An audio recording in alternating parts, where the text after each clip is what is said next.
Un sonido de tambores de guerra resonaba a través del valle Lao, como un trueno atrapado en cristal. Tomás Macías se paró en la ventana de su cabaña, observando el horizonte oscurecerse con jinetes, 50, quizás más, sus rostros pintados contrastando fuertemente contra la nieve inmaculada. El viento invernal traía consigo sus gritos de batalla, y cada instinto le gritaba que atrancara la puerta, cargara su rifle y se preparara para su último enfrentamiento. Sus manos curtidas temblaban mientras se aferraba al alféizar de la ventana. Era el final. Así era como un hombre que había sobrevivido 20 inviernos en la frontera encontraría su destino, rodeado, superado en número, sin ningún lugar a donde escapar. Los redobles de los tambores se hacían más fuertes, más cercanos, como el latido del corazón de la propia muerte. Pero lo que sucedió después silenciaría toda la pampa. 3 días antes, la nieve había caído como un sudario sobre el territorio de la Patagonia.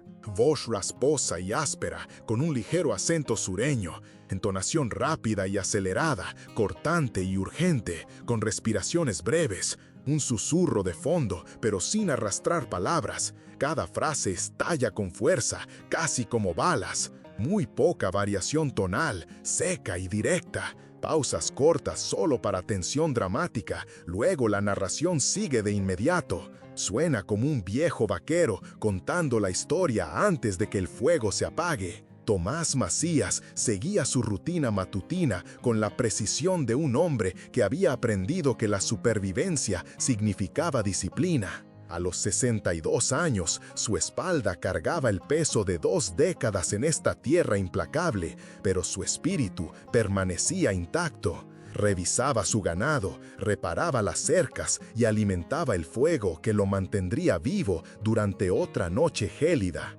El silencio del invierno era su única compañía, un silencio tan profundo que parecía amortiguar hasta sus pensamientos. Había elegido este aislamiento después de perder a su esposa por la gripe hace 5 años, encontrando paz en el ritmo del trabajo solitario. El vecino más cercano estaba a 24 kilómetros al sur, el pueblo de Río Claro a 32 kilómetros al este. Aquí, un hombre aprendía a depender de sí mismo y solamente de sí mismo. Mientras el sol de la tarde proyectaba largas sombras sobre el pastizal cubierto de nieve, Tomás divisó algo oscuro contra la extensión blanca. Una figura, voz rasposa y áspera, con un ligero acento sureño, entonación rápida y acelerada, cortante y urgente, con respiraciones breves.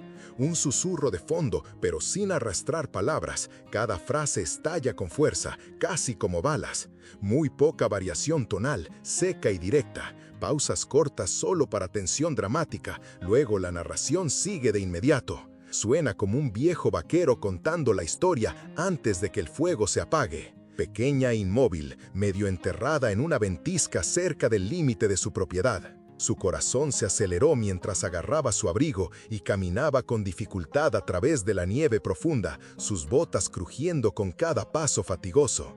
Lo que encontró pondría a prueba cada principio por el que había vivido. Una mujer mapuche, quizás de 40 años, yacía inconsciente en la nieve, su cabello oscuro congelado con cristales de hielo, sus labios azules por el frío. Su vestimenta, tejidos tradicionales ahora rígidos por la escarcha, le indicaban que era pehuenche. Su respiración era entrecortada, cada exhalación creando pequeñas nubes que se disipaban rápidamente en el aire helado. Alrededor de su cuello colgaba una cruz de plata desgastada por años de contacto. Tomás conocía los riesgos. Acoger a una mujer indígena, especialmente durante estos tiempos tensos en los que el territorio se balanceaba al borde de la guerra, podría marcarlo como un traidor a su propia gente. Pero al mirarle el rostro, sereno incluso en la inconsciencia, vio solamente a un ser humano en extrema necesidad. La tomó en sus brazos y la llevó hacia su cabaña. Pero su bondad pronto invocaría algo mucho más grande que gratitud. La mujer despertó lentamente junto a su chimenea, envuelta en sus mantas más gruesas, sus ojos enfocándose con la cautela de alguien acostumbrado al peligro. Hablaba poco español, pero a través de gestos y palabras sueltas, Tomás supo que su nombre era Ayelén, que significa sonrisa del cielo en su lengua. Su esposo, un guerrero respetado, había muerto en un accidente de caza hace 2 lunas. Ella se dirigía a la aldea de su hermana cuando la tormenta la golpeó, separándola de su escolta. Durante 3 días, Tomás la cuidó, compartiendo sus escasas provisiones invernales y atendiendo sus manos congeladas. Ella era silenciosa pero atenta, sus ojos guardando profundidades de sabiduría que hablaban tanto de gran pérdida como de resistencia perdurable. Cuando finalmente pronunció su nombre, Tomás, sonó como una oración de gratitud. Él se encontró esperando su presencia, la forma en que tarareaba suavemente mientras remendaba sus camisas rotas, la gracia con la que se movía a pesar de sus heridas. Pero en la mañana del 4.º día, al regresar de revisar sus trampas, vio jinetes acercándose a su cabaña, sus vecinos de Río Claro, armados y enfurecidos. Francisco Morales lideraba al grupo, su rostro torcido por el asco mientras señalaba hacia la cabaña de Tomás. «Macías, eres un tonto. Todo el territorio está hablando de que estás albergando a una india salvaje». Detrás de él, 8 hombres más montaban sus caballos con armas visibles, su aliento humeando en el aire frío como humo de piras funerarias. «Ella tiene que irse, Tomás. Hoy, antes de que la noticia llegue a Fuerte General Roca y decidan que eres más enemigo que vecino». Tomás se interpuso entre los hombres y la puerta de su cabaña. «Está herida, Francisco, medio muerta cuando la encontré. Ningún hombre rechaza a alguien que se muere en la nieve». Los ojos de Morales se entrecerraron, escaneando la escena pacífica, humo saliendo de la chimenea, la actitud calmada de Tomás, la sutil evidencia de la presencia de una mujer. «No entiendes, Macías. Su esposo era lanza valiente, era hijo de Pluma de Cóndor. Eso la convierte en familia de uno de los caciques más poderosos de la Patagonia. Vendrán a buscarla y cuando lo hagan, cada asentamiento blanco en 160 kilómetros a la redonda arderá». Tomás sintió que su sangre se helaba, pero su determinación permaneció firme. «Entonces la encontrarán viva y bien cuidada, ¿no es así?». Los hombres intercambiaron miradas preocupadas y la voz de Morales bajó a un susurro amenazante. «Estás firmando la sentencia de muerte de todos nosotros, terco». Mientras los jinetes se marchaban, voz rasposa y áspera, con un ligero acento sureño, entonación rápida y acelerada, cortante y urgente, con respiraciones breves, un susurro de fondo, pero sin arrastrar palabras, cada frase estalla con fuerza, casi como balas. Muy poca variación tonal, seca y directa. Pausas cortas solo para tensión dramática. Luego la narración sigue de inmediato. Suena como un viejo vaquero contando la historia antes de que el fuego se apague. Levantando nubes de nieve a su paso, Tomás se dio cuenta del verdadero peso de su elección. Y en ese silencio, la tierra misma pareció contener el aliento. Esa noche, Ayelén se acercó a Tomás mientras él estaba sentado junto al fuego, tallando un trozo de madera con energía nerviosa. Ella había dibujado un mapa rudimentario en las cenizas del hogar, mostrando la ubicación del campamento de su gente. A través de gestos y su limitado español, dejó claro que necesitaba regresar antes de que vinieran a buscarla. «Ellos, buscarme», dijo, su voz suave pero urgente. «Muchos caballos, muchas armas». Tomás la miró al rostro, iluminado por la luz del fuego, y vio el conflicto allí, la gratitud luchando con el deber, la seguridad batallando con el honor. Si te llevo de regreso, dijo lentamente, pensarán que te secuestré, que te retuve contra tu voluntad, me matarán antes de que puedas explicar. Los ojos de Ayelén se llenaron de lágrimas que se negó a dejar caer. Extendió la mano hacia la cruz de plata que llevaba alrededor de su cuello, la que había llamado su atención en la nieve. Con movimientos cuidadosos, se la quitó y la colocó en la palma curtida de su mano. El metal estaba cálido por su piel y Tomás pudo ver que estaba intrincadamente grabada, no solo una cruz cualquiera, sino algo precioso, significativo. «Mi madre», susurró Ayelén, «escuela de monjas, ella creer dos caminos, tu camino, nuestro camino». Cerró los dedos de él alrededor de la cruz. Tú guardar, cuando ellos venir, tú mostrar, ellos entender. Tomás se quedó mirando la cruz, sintiendo el peso de mucho más que plata. Esto no era solo joyería, era un puente entre dos mundos, un testimonio de fe que trascendía las fronteras culturales. Pero sería suficiente para salvar su vida cuando 50 guerreros rodean su cabaña. Afuera, el viento comenzó a aullar con un sonido que parecía casi como voces gritando a través del paisaje invernal. El amanecer llegó gris y ominoso, el cielo cargado de nubes que prometían más nieve. Tomás apenas había dormido, su mente dando vueltas a cada posible resultado de la elección que había hecho. Mientras preparaba el desayuno, Ayelén estaba sentada en silencio junto a la ventana, su postura tensa con la escucha. «Ellos venir hoy», dijo con una certeza que lo heló más que el aire invernal. «Yo sentir ellos». A media mañana, los primeros sonidos llegaron a ellos, distantes pero inconfundibles. Caballos moviéndose a través de la nieve, muchos caballos, acompañados por el ritmo de los tambores de guerra que parecían hacer temblar las paredes de la cabaña. Tomás revisó su rifle, aunque sabía que sería inútil contra tantos. Ayelén se levantó de su asiento y se movió para pararse a su lado, su mano tocando suavemente su brazo. «Tú ser hombre bueno, Tomás, no tener miedo». Pero el miedo era exactamente lo que sentía a medida que los sonidos se hacían más cercanos, más distintos. Gritos de guerra llevados por el viento, el tintineo de almas híbridas, el trueno de cascos que parecían sacudir la tierra misma.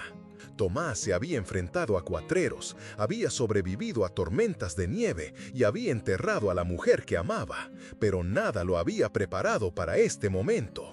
A través de la ventana los vio aparecer en la cresta, una línea de guerreros que parecía extenderse a través de todo el horizonte, su pintura de guerra contrastando fuertemente contra su piel oscura, sus armas brillando a la luz pálida del sol.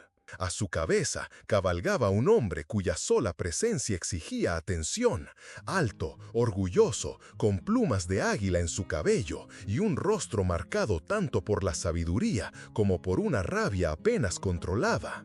Este solo podía ser Pluma de Cóndor en persona. Los guerreros descendieron la pendiente con deliberada lentitud, formando un círculo perfecto alrededor de la cabaña de Tomás. Sus caballos resoplaban y pisoteaban. Voz rasposa y áspera, con un ligero acento sureño, entonación rápida y acelerada, cortante y urgente, con respiraciones breves. Un susurro de fondo, pero sin arrastrar palabras. Cada frase estalla con fuerza, casi como balas. Muy poca variación tonal, seca y directa.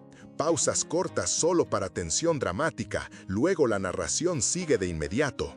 Suena como un viejo vaquero contando la historia antes de que el fuego se apague. Pero los hombres permanecían perfectamente quietos, con las armas listas pero aún no levantadas. Los tambores de guerra habían caído en silencio, creando una quietud tan intensa que parecía presionar contra los tímpanos de Tomás.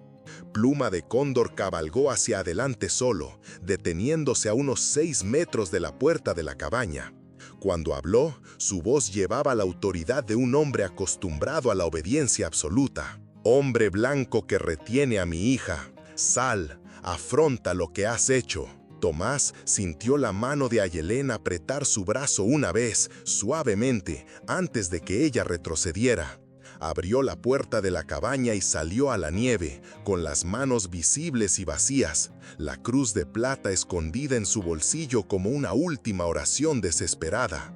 Los ojos de Pluma de Cóndor eran como el invierno mismo, fríos, implacables, capaces de traer la muerte con una sola palabra. «Tú tomas lo que no es tuyo», dijo el cacique, su español preciso a pesar del acento. Tú roba a gente que ha perdido demasiado ya. El círculo de guerreros se estrechó imperceptiblemente, sus armas ahora claramente visibles, rifles, arcos, mazas de guerra, todos apuntando hacia la figura solitaria de Tomás Macías. «Yo no robé nada», dijo Tomás, su voz más firme de lo que se sentía. «La encontré muriendo en la nieve y le di refugio, nada más». La expresión de Pluma de Cóndor no cambió, pero algo parpadeó en sus ojos, quizás sorpresa por el tono tranquilo del hombre blanco, o enojo por lo que percibía como mentiras. «¿Tú hablar verdad?», Pluma de Cóndor preguntó, su voz llevando el peso de un juicio absoluto. «¿Tú pedirme creer que el hombre que toma a la viuda de mi hijo no busca nada a cambio?» Tomás metió lentamente la mano en su bolsillo, sus movimientos deliberados y cuidadosos. Cada guerrero en el círculo se tensó, las armas elevándose ligeramente, listas para derribarlo a la primera señal de amenaza. Pero en lugar de un arma, Tomás sacó la cruz de plata. «Ella me dio esto», dijo simplemente. «Dijo que tú entenderías». El efecto fue inmediato y profundo. Los ojos de Pluma de Cóndor se abrieron y se bajó de su caballo con fluidez. A medida que se acercaba, Tomás pudo ver los detalles intrincados de la cruz. No solo símbolos cristianos, sino pequeños diseños de tejido de cuentas trabajados en la plata, una fusión perfecta de dos fes. «¿Dónde tú encontrás esto?», Pluma de Cóndor preguntó, su voz ahora urgente en lugar de amenazante. «Alrededor de su cuello cuando la saqué de la nieve», respondió Tomás. «Ella dijo que su madre creía en ambos caminos». Pluma de Cóndor tomó la cruz con manos que temblaban ligeramente, dándole la vuelta para revelar una inscripción en la parte posterior, palabras en la lengua mapuche que Tomás no podía leer, pero cuyo significado era claramente profundo. «Sagrado Corazón», susurró Pluma de Cóndor. «Madre de mi esposa, ella ser primera de nuestra gente en aprender oraciones del hombre blanco, pero ella nunca olvidar viejos caminos. Esto ser su confianza sagrada, pasada a mi esposa y luego a...» Su voz se quebró ligeramente. «A la hija que yo pensara haber perdido para siempre». En ese momento, la puerta de la cabaña se abrió y Ayelén salió a la nieve. Caminó lentamente hacia su padre, porque ahora Tomás entendía la relación, sus movimientos gráciles a pesar de su reciente calvario. Cuando llegó a Pluma de Cóndor, se arrodilló en la nieve y habló rápidamente en su lengua nativa. Tomás no pudo entender las palabras, pero pudo leer la emoción, gratitud, respeto y algo que sonaba casi como súplica. Pluma de Cóndor escuchó atentamente, sus ojos sin apartarse del rostro de su hija.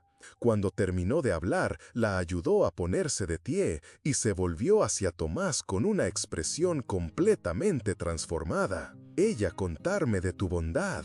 Voz rasposa y áspera, con un ligero acento sureño, entonación rápida y acelerada, cortante y urgente, con respiraciones breves. Un susurro de fondo, pero sin arrastrar palabras. Cada frase estalla con fuerza, casi como balas. Muy poca variación tonal, seca y directa. Pausas cortas solo para tensión dramática, luego la narración sigue de inmediato. Suena como un viejo vaquero contando la historia antes de que el fuego se apague. Cómo tú compartir tu comida cuando tú tener poco. Cómo tú atender sus manos congeladas con la delicadeza de un padre. Cómo tú dar ella tus propias mantas y dormir junto al fuego para mantenerla caliente. La voz del cacique llevaba una nota de asombro, como si tal comportamiento desinteresado de un hombre blanco estuviera más allá de su experiencia. Ella contarme también que tus vecinos venir con armas, exigiendo tú echarla a la nieve a morir,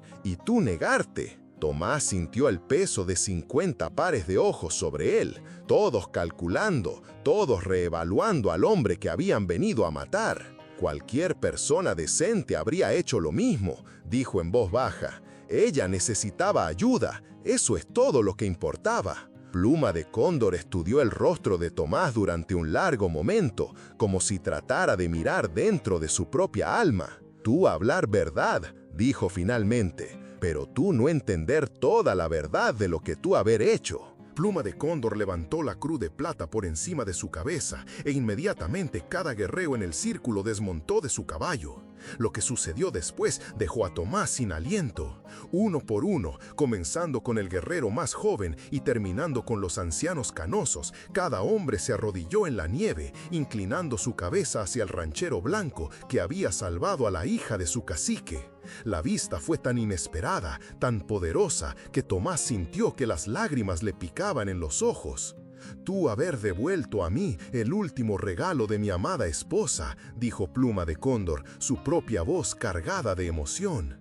«A Yelén llevar no solo mi sangre, sino la confianza sagrada de su abuela, el puente entre la vieja sabiduría y la nueva fe.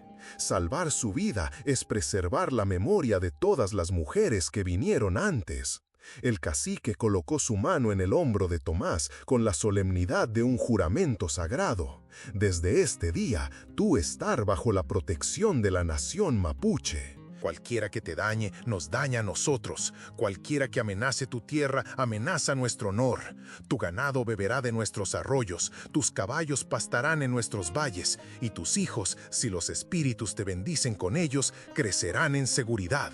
Tomás miró a su alrededor a los guerreros arrodillados, al rostro de Ayelén surcado de lágrimas, a la cruz de plata brillando a la luz del sol invernal, y sintió un profundo cambio en su comprensión de lo que significaba ser humano en este vasto e implacable territorio. Mientras los guerreros se levantaban y comenzaban a montar sus caballos, Pluma de Cóndor hizo un último gesto.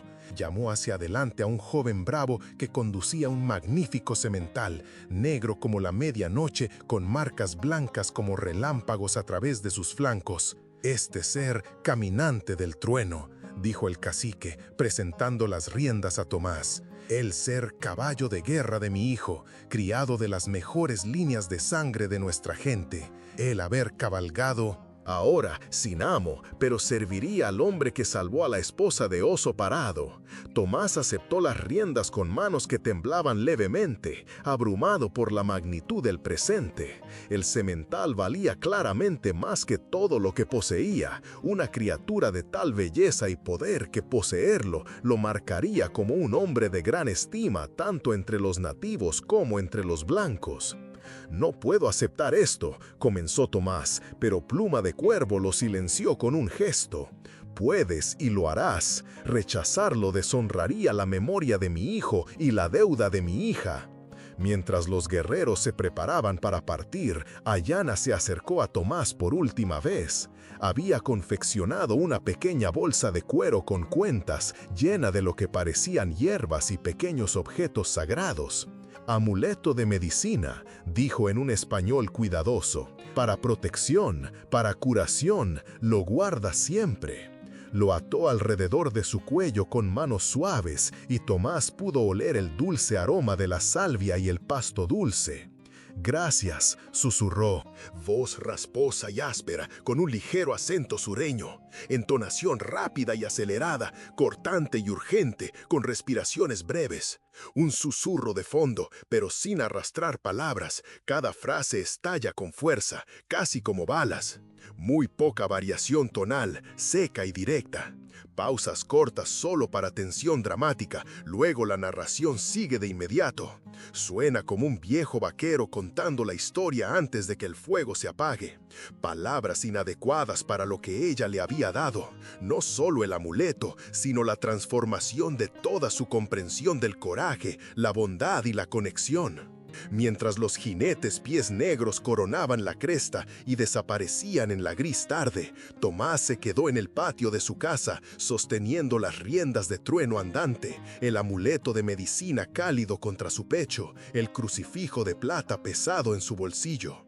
El silencio que había sido su compañero durante tantos años se sentía diferente ahora, no vacío, sino lleno de posibilidades. Había aprendido que la misericordia podía ser de hecho la mayor forma de coraje, que a veces el acto más pequeño de bondad humana podía tender un puente sobre las divisiones culturales más profundas. A lo lejos podía ver jinetes que se acercaban desde la dirección de Aguas Claras, sin duda sus vecinos que venían a ver si había sobrevivido al encuentro. Francisco Morales y los demás lo encontrarían muy vivo. Voz rasposa y áspera, con un ligero acento sureño, entonación rápida y acelerada, cortante y urgente, con respiraciones breves, un susurro de fondo, pero sin arrastrar palabras. Cada frase estalla con fuerza, casi como balas. Muy poca variación tonal, seca y directa. Pausas cortas solo para tensión dramática, luego la narración sigue de inmediato. Suena como un viejo vaquero contando la historia antes de que el fuego se apague, protegido por fuerzas que nunca se habían molestado en entender o respetar. Tomás sonrió mientras conducía a Trueno Andante hacia el establo. Tenía la sensación de que la vida en la frontera estaba a punto de volverse muy diferente en verdad. Las historias se difundirían, como el acto de simple decencia humana de un ranchero testarudo había forjado una alianza que cambiaría el territorio para siempre. Pero más que eso, Tomás había aprendido algo sobre sí mismo, sobre el tipo de hombre que quería ser en esta dura tierra donde la supervivencia a menudo parecía requerir el sacrificio de la propia humanidad. Años después, cuando los colonos hablaran de la paz que se había asentado sobre el territorio de Montana, recordarían este día de invierno, cuando la negativa de un hombre blanco a abandonar a una mujer nativa en la nieve había demostrado que el honor y la compasión podían triunfar sobre el miedo y el prejuicio. El nombre de Tomás McKenna sería pronunciado con respeto tanto en las tiendas de los pies negros como en las cabañas fronterizas, un puente entre mundos que habían parecido divididos para siempre. La alianza forjada en la nieve y sellada con plata sagrada perduraría mucho después de que ambos hombres se hubieran unido a los espíritus de la tierra que habían aprendido a compartir. A veces, los cambios más poderosos comienzan con las elecciones más simples. La elección de ver la humanidad de otro, incluso cuando el mundo te dice que es tu enemigo. La elección de ofrecer refugio, incluso cuando podría costarte todo.